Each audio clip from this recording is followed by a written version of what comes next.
아동 교육학 전문가의 말을 들어보면은 이 아이들을 교육할 때 가장 좋은 교육법이 질문법이라고 합니다.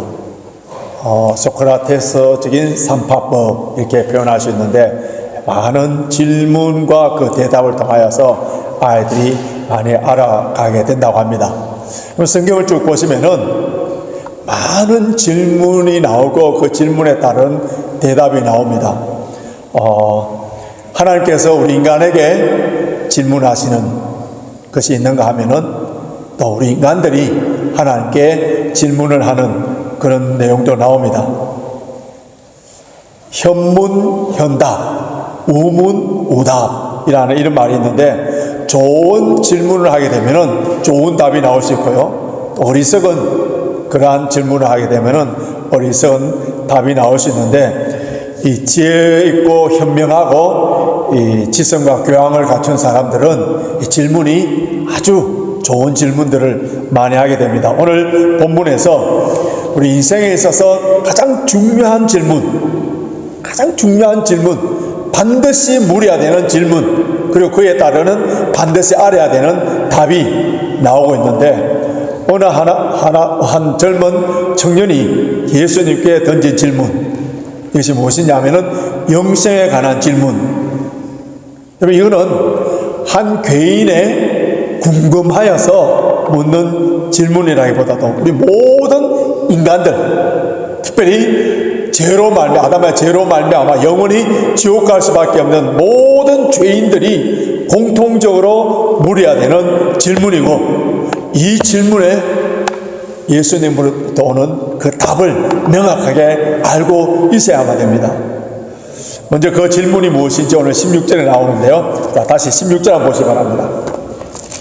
16절 같이 있습니다. 시작. 어떤 사람이 주께 와서 가로되 선생님이여, 내가 무슨 선한 일을 하여야 영생을 얻으리까? 무슨 선한 일을 하여야 영생을 얻으리까? 영생, eternal life, 이 영생, 영원히 사는 것, 이 영생을, 자, 23절 보십시오. 23절에서는 어떻게 표현되어 있느냐 하면은 천국, 24절에서는 하나님의 나라, 25절에서는 구원, 29절에서는 다시 영생. 그러니까 이 청년은 어떻게 하면 천국에 들어갈 수 있습니까? 어떻게 하면 영생을 얻을 수 있습니까? 질문한 거예요. 그런데 이 질문을 갖고 예수님께 나온 이 사람이 누구냐? 그것이 굉장히 중요한데요, 그게 우리에게 중요한 교훈들이 있습니다. 자, 16절 다시 보십시오. 16, 어떤 사람이 그런데 20절 보십시오. 이 어떤 사람이 누구냐 하면은 20절 그 청년이, 그리고 22절에도 그 청년이 재물이 많음으로. 여기서 청년이라는 말은 나이가 젊다, 그런 단순한 어떤 연령적인 그런 의미라기보다도 그 젊음에 따른 건강미가 넘친다는 그것을 다 젊음이라고 이렇게 표현을 합니다. 이 청년의 사건을 동일하게 기록하고 있는 마가와 누가복음을 보시면은, 거기에 보면은 이 청년은 부자다. 오늘 본문에서도 자, 22절 재물이 많다. 근데 그건 부자다 돼 있고, 또 중요한 다른 소스가 하나 있습니다. 뭐냐면 관원이다. 그 당시에 관원이다 했을 때는 주로 사내들인 공회원을 가지고 관원이다 그렇게 합니다. 그럼 오늘날 우리 표현하자면 국회의원이다 이렇게 표현할 수 있는데요. 자, 이 청년은 젊은 나이에도 불구하고 많은 사람들이 부러워하는 재물을 가지고, 그리고 권력을 가졌어요. 세상의 가치관으로 볼 때는 어떻습니까? 출세한 사람입니다. 성공한 사람입니다. 모든 사람들이 부러워하는 그런 존재가 된 거예요. 자, 건강하지요, 재물이 있지요, 명예가 있지요, 권력이 있지요, 모든 것을 가진 그런 젊은이입니다. 더구나 그는 요즘 우리나라의 정치인이나 벼락부자 된 졸부들처럼 그런 사람이 아니라 윤리적으로, 도덕적으로, 교양적으로 어릴 적부터 아주 완벽하게 살아온 사람이에요. 자, 오늘 본문 18절과 20절 보십시오. 18절 보면은 가로되 어느 계명이 오니까 예수님께서 이제 쭉 사람들과 관계 속에 나오는 계명을 이야기합니다. 살인하지 말라, 간음하지 말라, 도둑질하지 말라, 거짓 증거하지 말라, 내 부모를 공경하라, 내 이웃을 내 몸같이 사랑하라 하신 것이다. 그때 그 청년이 뭐라고 대답하는지 20절 보십시오. 그 청년이 가로되 이 모든 것을 내가 지켰습니다. 모든 것을 지켰습니다.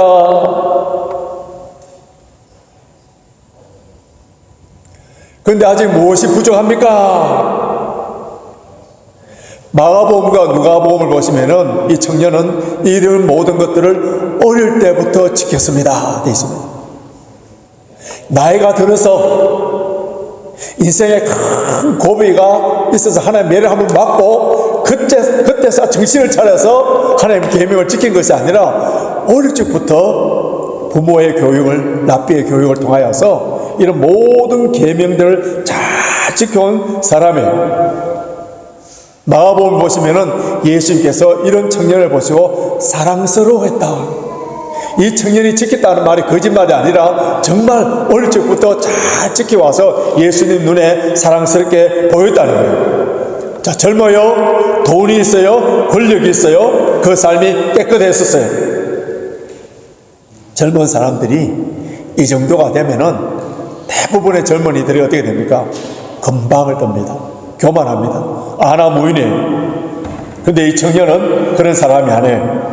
그에게 신앙적인 겸손과 종교적인 열정이 있는데 마가복음 10장 17절 보면은 예수님께 달려와서 꿇어 앉아 물었다 되어 있습니다. 여러분, 예수님께 달려왔다, 이 말은 무슨 말씀이에요? 적극적인 사람이야. 열정이 있고 무슨 일이든지 최선을 다하려는 그런 자세 뿐만 아니라 꿇어 앉아서 물었다. 겸손한 사람이에요. 사람이 돈이 있고 권력이 있고 뭐 좀 갖추면은 모든 사람들을 다 무시하고 그러는데 이 청년은 어떻다고요? 겸손했습니다. 그리고 그는 만나야 될 분을 바로 찾아온 거예요. 진리를 추구하고 있는 거예요. 이 청년이 예수님께 나와서 나의 결혼의 문제, 아니면 나의 앞으로 직장의 문제, 인생의 이런 문제를 가지고 고민하고 질문한 것이 아니라 영생의 문제, 아주 고차원적인 영적인 문제를 가지고 예수님께 나와서 질문하는 것. 이 청년에게서 가장 매력적인 것, 부나 뭐 이런 걸 떠나서 가장 매력적인 것은 예수님께 나와서 가장 근본적인, 가장 중요한 질문, 영생의 문제를 가지고 질문했다는 거. 대단한 사람이에요. 보통 사람이 아니에요. 여러분, 이 영생에 관한 질문은 젊은 사람이든 나이 든 사람이든 가난하든 부하든 누구든지 다 근본적으로 본질적으로 물어야 되는 질문인데, 오늘날 많은 사람들은 인생에 있어서 이런 근본적인 가장 중요한 이런 질문들을 하지 못하는 거예요. 교회는 출석하지만은 이런 것에 접근하지 못하는 사람들이 얼마나 많습니까? 여러분, 교회에 나오고 우리가 종교적으로 사용되는 뭐 은혜니, 뭐 감사니, 하나님이니, 뭐 할렐루야 이런 말을 쓰고 종교적인 분위기 속에 살고 있기 때문에 또 모태신앙이니 뭐 매주마다 예배를 드리니 하면서 이런 것을 통하여서 나의 영적인 문제가 다 해결됐다고 생각하시면 안 됩니다. 지금 교황 프란체스코가 이 폐렴으로 말미암아 지금 오늘 내일 하고 있어요. 그런데 이제 교황에 관한 글을 쭉 적으면서 7년 전에 그의 고국인 아르헨티나에 갔을 때 10살 된 아이가 교황에게 질문하는, 그리고 그게 다 대답을 해준 감동적인 스토리를 이제 신문마다 이렇게 나오는데, 그때 그 아이가 뭐라고 질문하느냐 하면은, 우리 아빠는 착한 사람이다. 그 아빠 밑에 4명의 자녀가 있는데 다 세례받도록 해주셨다고. 그런데 우리 아빠는 하나님을 믿지 않고 죽었어요. 우리 아빠가 천국에 갔을까요? 그 아이의 눈물을 흘리면서 아빠에 대한 질문을 했을 때 그때 교황의 대답이 무엇이냐 하면은 하나님은 착한 사람을 절대로 저버리지 않는단다. 여러분, 가톨릭에서는 착한 사람이면 천국에 간다는 거예요. 불교 신자든 무슬림 신자든 착하게 살면은 천국에 간다는 이 종교다원주의가 가톨릭이라는 거예요. 우리의 건강의 문제, 사업의 문제, 자녀의 문제, 이것보다도 더 중요한 근본적인 문제, 이것이 바로 영생의 문제, 구원의 문제가 해결되지 않는다면은 우리 인생에 있어서 모든 것을 다 가졌다 하더라도 그 인생은 가장 불행한 사람이에요. 본문에 나오는 이 청년 착하게 살았어요. 그 착함을 통하여서 그의 마음속에 영원한 천국 구원에 대한 문제의 확신이 없었던 거예요. 그래서 이 문제를 가지고 고민하며 갈등하면서 예수님께 찾아 나온 것은 대단한 사람, 대단한 사람. 그런데 문제는 그가 영생을 얻는, 구원을 받는, 천국에 가는 그 방법을, 그 길을 잘 몰랐습니다. 그래서 뭐라고 예수님께 질문합니까? 내가 무슨 선한 일을 해야 영생을 얻습니까? 그렇게 묻는 거예요.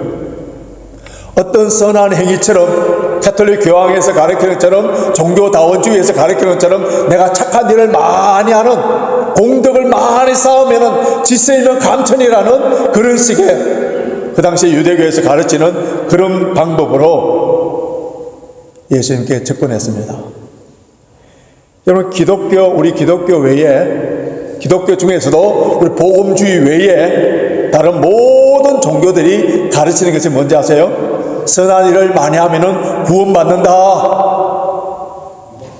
우리 기독교 복음주의 외에 모든 종교들이 다 이렇게 가르치고 있는 거예요. 선한 일 착하게 살면은 다 구원받는다. 이거는 무속신앙이든 고등종교든 모든 종교들이 우리 기독교 외에 하나님의 은혜로 구원을 믿음으로 말미암아 구원받는 우리 기독교의 오직 예수 그리스도만이 길이요 진리요 생명이고 다른 길이 없다는 기독교 외의 모든 종교들은 착한 일, 선하게만 살면은 구원받고 천국 간다. 이렇게 가르치는 거예요. 이 청년은 율법의 계명들을 다 지키고 착하게 살아왔어요. 내가 다 지켰지만은 혹시 무엇이 더 부족합니까? 자, 젊은 청년이에요. 돈이 있어요. 권력이 있어요. 이런 사람이 계명을 다 지킨다는 게 얼마나 어렵겠습니까? 그래서 주님께 찾아 나와서 내가 영생을 받기 위해서 좀 더 착한 일을 해야 되는 것이 더 있습니까? 어떻게 보면은 자기 자랑일 수도 있고 이 정도면은 이미 구원받은 사람이지 않습니까? 예수님을 통해서 컨펌 받기도 원하고 자, 그런 의미에서 질문할 때 그때 예수님께서 그 청년을 향하여 폭탄선언을 해버립니다. 자, 21절 보십시오. 21절 같이 읽겠습니다. 시작. 예수께서 가라사대 내가 온전하고자 할진대 가서 내 소유를 팔아 가난한 자들에게 주라. 그리하면 하늘에서 보화가 내게 있으리라. 그리고 와서 나를 쫓아라 하시니. 예수님이 칭찬해주고 이제 그만하면 됐다, 충분하다 해줄 줄 알았는데 예수님께서 뭐라고 하십니까? 먼저 내 소유를 다 팔아라. 첫째 주신 말씀에 그 파란 돈 갖고 다 가난한 사람에게 나눠주라. 그리고 나에게 오너라. 그리고 나를 쫓아라. 엄청난 충격적인 폭탄선을 그 청년에게 해버리는 거예요. 물론 우리는 이 말씀을 통하여서 나의 모든 재산을 다 팔아서 가난한 사람에게 주어야만이, 그래야만이 구원을 받을 수 있는 구원의 조건으로 이렇게 해석을 해서는 안 됩니다. 예수님께서 이 청년에 대해 하신 말씀은 모든 사람들에게 다 해당되는 그런 말씀이 아니에요. 실제로 이 말씀을 가지고 자신의 재산을 다 팔아서 가난한 사람에게 주고 수도원을 만들어서 청빈하게 그렇게 살았던 사람도 있습니다. 13세기에 이탈리아의 아시세 성 프란체스코, 그런 부자였었어요. 그런데 주님의 이 말씀을 듣고 다 팔아서 가난하게 일평생 동안 청렴하게 살았던 사람이 있어요. 물론 주님을 위하여, 복음을 위하여서 스스로 청빈한 삶을 사는 것, 대단한 모습이죠. 귀한 일이죠. 그러나 주님께서는 주님을 따르는 모든 사람들에게 누구나 다 재산을 팔아서 가난한 사람 나눠주라, 그렇게 말씀하신 건 아니에요. 우리 주님께서는 이 청년의 그 중심, 그 마음, 그 내면의 세계를 정확하게 알고 있고 읽고 있었어요. 비록 그는 외적으로는, 행동으로, 삶에 있어서는 율법을 다 지키고 성실하게 살아왔습니다만, 그러나 그 마음속에 포기하지 않는 것, 집착되어 있는 것, 그가 우상으로 여기는 것, 절대로 양보할 수 없는 것, 그것이 하나 딱 있었는데, 그것이 뭐냐 하면은 물질이에요. 그가 갖고 있는 재물이에요. 그래서 주님께서는 그것을 비우라는 거예요. 그것을 다 팔아서 가난한 사람들 나눠주고 나를 쫓아라. 정확하게 그 청년의 문제, 영생을 얻는 데 있어서 방해되는 그 장애물을 제거하라고 할 때, 그때의 청년의 반응이 22절에 나옵니다. 자, 22절 보시기 바랍니다. 같이 읽겠습니다. 시작. 청년이 그 재물이 많음으로 이 말씀을 듣고 근심하며 가니라. 재물이 많음으로 근심하며 가니라. 왜 그가 예수님을 만나고 예수님에게 명확한 대답을 받았을 때에 근심하면서 돌아갈 수밖에 없습니까? 자신이 포기할 수 없는 물질, 그에게 우상인 재물, 그것을 그대로 두면서, 그거는 타치하지 아니하고 그대로 두면서 영생을 받기를 원하는, 하나님도 재물도 겸하여 섬기고자 하는 그런 마음이, 영생도 받고 싶은 것, 그러나 자기가 지금 누리고 있고 갖고 있는 그 재물도 포기하고 싶지 않는 거예요. 두 가지를 다 가지고 싶은 그런 마음이 있기 때문에 그는 근심하면서 돌아간 거예요. 예수님께서는 그 청년에게 주신 메시지는 그 물질에 대해서 그 마음에 자기 주인으로, 자기 하나님으로 섬기고 있는 그 물질을 내려놓지 않고는 하나님을 왕으로, 주인으로 모실 수 없다는 거예요. 여러분, 영생을 얻는다, 구원받았다, 하나님의 자녀가 됐다, 천국 간다, 이것을 쉽게 표현하자면은 우리의 주인이 바뀌었다는 거예요. 우리의 주인이 바뀌었다는 거예요. 예수 중심으로 인생이 바뀌기 이전에는 내가 그토록 소중하게 여겼던 것, 이거 없으면 내가 살 수 없는 것, 여기에 모든 것을 집중하고 인생의 삶의 존재와 이유를 거기 다 걸었던 것을 예수를 발견하고 예수를 만남으로 말미암아 그걸 배설물처럼 여기고 그 빈 마음에 예수를 모신 사람, 주인이 바뀌어진 사람, 이 사람이 어떻다고요? 천국 백성, 영생을 가진 사람. 근심하면서 돌아가는 이 청년을 보시면서 예수님께서 제자들에게 아주 유명한 말씀을 하십니다. 자, 그 말씀이 23절, 24절입니다. 23절, 24절 같이 있습니다. 시작. 예수께서 제자들에게 이르시되 내가 진실로 너희에게 이르노니 부자는 천국에 들어가기가 어려우니라. 다시 너희에게 말하노니 약대가 바늘 귀로 들어가는 것이 부자가 하나님의 나라에 들어가는 것보다 쉬우니라 하신대. 예수님께서 부자가 천국에 들어가는 것이 얼마나 어려운가 하면은 바늘기에, 저는 요즘 어릴 적부터 엄마를 통해서 이 바느질을 좀 하는 걸 배웠는데, 지금 바늘기에 제대로 실도 좀 안 들어가요. 안 들어갑니다. 그런데 예수님께서 얼마나 과정법을 썼는지, 부자가 천국에 들어간다면 바늘기에 낙태가 들어가는 게 더 쉽다. 그럼 이 말은 뭐예요? 부자는 천국에 들어가지 못한다는 거예요. 그 말을 강조하고 있습니다. 여기에서 우리에게 중요한 질문을 던져야 됩니다. 누가 부자입니까? 누가 부자예요? 우리는 부자라 했을 때에 카슬 같은 큰 집에 많은 재물을 가지고 그렇게 사는 사람이 부자라고 생각합니다. 주님께서 말씀하시는 이 부자는 내 인생을 나의 것이라고 여기는 사람은 다 부자라는 거예요. 얼마나 재물을 많이 가졌느냐 적게 가졌느냐가 문제가 아니라 예수 그리스도를 자신의 인생의 주인으로, 구세주로, 왕으로 모시지 아니한 사람, 마음이 가난하지 않는 사람, 그 마음에 세상의 모든 것들이 가득 차 있는 사람,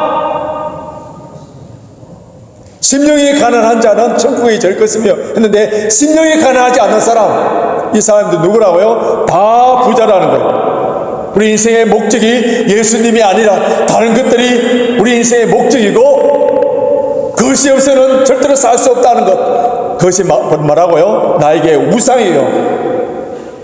이미 그런 것에 우리는 노예로 살고 있는 거예요. 이런 사람은 천국에 들어갈 수 없다는 거예요. 그래서 예수님께서는 그 재물이 많은 청년을 향하여서 내 재물을 먼저 포기해야 된다. 그러자 그 청년은 그 영생에 대한 열망을 가지고 그 영생을 얻고자 하기 위하여서 예수님을 찾아왔음에도 불구하고, 예수님을 통하여서 명확하게 그 대답을 들었음에도 불구하고 포기하지 아니하고 슬픈 기생으로 돌아가 버린 거예요. 저는 기도합니다. 우리 교회 성도들이 많지 않다 하더라도 이 양우리에 있는 우리 성도들 가운데는 한 명도 이런 부자 청년처럼 되지 아니하고 다 영생을 다 구원받기 위하여 기도합니다. 재물의 노예가 되어서 결국 지옥으로 떨어져 버린 그러한 사람의 예가 누가복음 16장에 나오는데요, 부자와 나사로의 이야기입니다. 부자는 얼마나 재산이 많고 돈이 많고 먹을 것이 많아서 날마다 잔치를 배설해서 호의호식을 하는 거예요. 그런데 그 집 앞에 있는 나사로가 있었는데 아무도 돌보지 않는 거지가 자기 집 앞에 있음에도 불구하고 그 거지에게 아무것도 주지 않았습니다. 그 부자는 오직 자기만 즐겁게 자기만 행복하게 만드는 삶을 살아갑니다. 여러분, 재물에 눈이 어두워지고 재물에 우상이 된 이웃이 보이지 않는 거예요. 내가 섬겨야 되고 내가 도와줘야 될 이웃이 전혀 보이지 않는 거예요. 그래서 그 부자는 결국에 지옥을 갔는 거예요. 천국에 들어가지 못했습니다. 왜 그렇습니까? 거지인 가난한 그 나사로를 도와주지 않았기 때문에 지옥에 간 것이 아니라, 거지 나사로를 볼 수 없을 정도로 그 재물이 그의 인생에 붙잡힌 그 재물의 노예가 되고, 그 재물이 우상이 되었기 때문에 지옥, 영생에 대해서 아무런 관심이 없었던 거예요. 예수님을 만난 삭개오는 완전히 다른 모습이에요.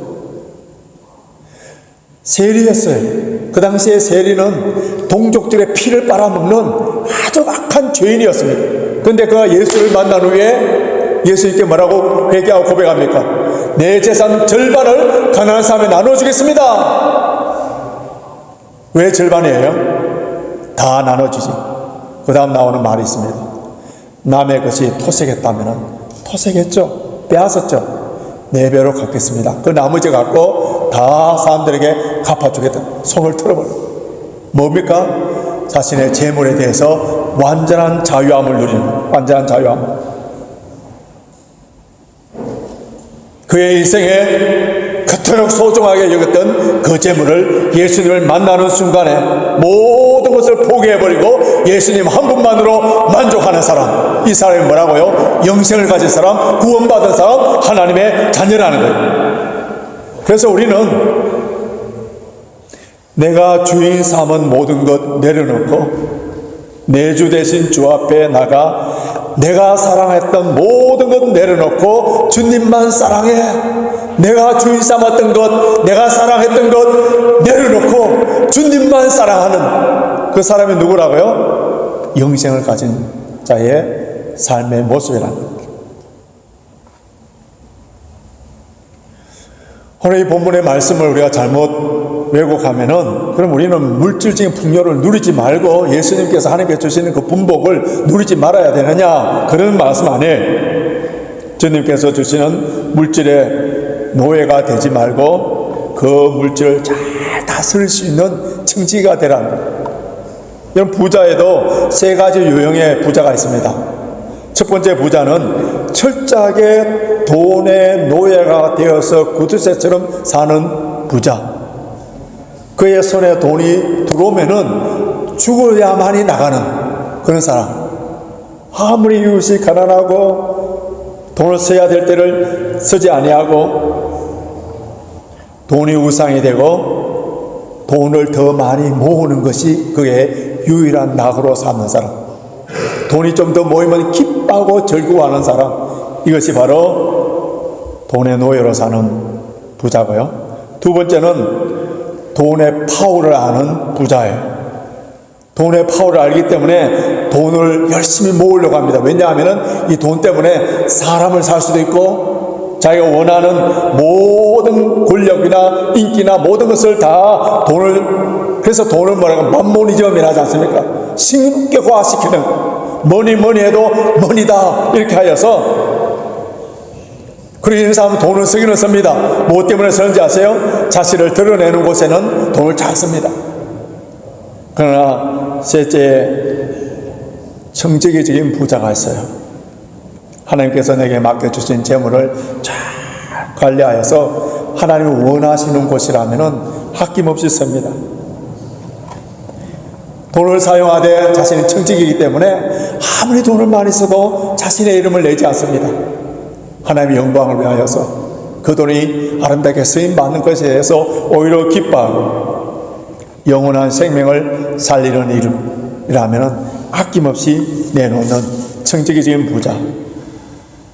그래서 영국의 유명한 존 웨슬리 목사님은 성도들에게 돈을 어떻게 사용해야 되는지 세 가지 원칙을 만들어서 교인들에게 늘 가르쳤습니다. 앞에 화면 한번 보십시오. 첫째는 할 수 있는 한 최선을 다해서 버리라. 둘째는 할 수만 있으면은 저금을 해라는 거예요. 이렇게 사치스럽게 하지 말고, 여기까지는 우리나라의 성도들이 잘합니다.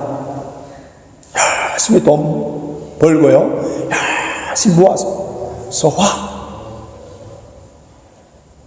셋째는 할 수 있는 한 누군가에게 주어라. 열심히 돈 벌고 저축하여서 남을 위하여, 나라를 위하여서 섬기며 베풀며 사는 사람이 가장 행복한 사람이요, 현재적인 천국의 기쁨을 누리며 사는 사람이에요. 여러분, 어떤 부자가 되기를 원합니까? 하나님께서 주신 물질을 청지기적인 부자로 살 때에 절대로 돈에 대한 노예가 될 수 없습니다. 부자만 여러분 돈의 노예가 되는 줄 아세요? 가난한 사람들도 돈의 노예가 되는 사람이 많이 있어요. 돈이 없기 때문에 그 돈을 벌기 위해서 악착 같은 사람, 가족이고 신앙이고 다 내려놓아버리는 그런 사람들, 돈에 대해서 인색하고 돈에 대해서 궁색한 사람, 영생보다는 돈을 더 갈망하고 하나님보다 돈을 더 사랑하는 사람은 이미 돈의 노예가 되어 있는 사람. 일평생 동안 돈에 의해서 끌려가다가 그 인생을 끝나버리는 인생. 얼마나 불쌍합니까? 이제 말씀을 정리해 보겠습니다. 우리의 마음, 우리의 중심을 보시는 하나님 앞에 오늘 이 시간에 저와 여러분들이 솔직하고 정직해지기를 원하는데요. 우리의 영적인 생활에 방해가 되는 거칠음돌이 되는 그것을 과감하게 포기할 수 있는 용기와 결단이 있어야 됩니다. 오늘 본문에 나오는 이 청년이 무엇의 문제입니까? 그의 인생에 있어서 근본적이고 본질적인 중요한 질문을 가지고 예수님께 나왔었어요. 영생에 대해서 관심도 있었어요. 또 영생을 얻기 위해서 주님께 질문했습니다. 그러나 자기 안에 있는, 자기 속에 있는 가장 소중한 것, 집착되어 있는 것, 절대로 내어놓을 수 없는 것, 그에게 우상인 것, 이것을 포기하지 못하니까 예수님을 주인으로 모시지를 못하는 거예요. 주님보다는, 영생보다는 현실의 재물을 더 좋아하다. 그래서 근심하면서 주님을 떠나갔습니다.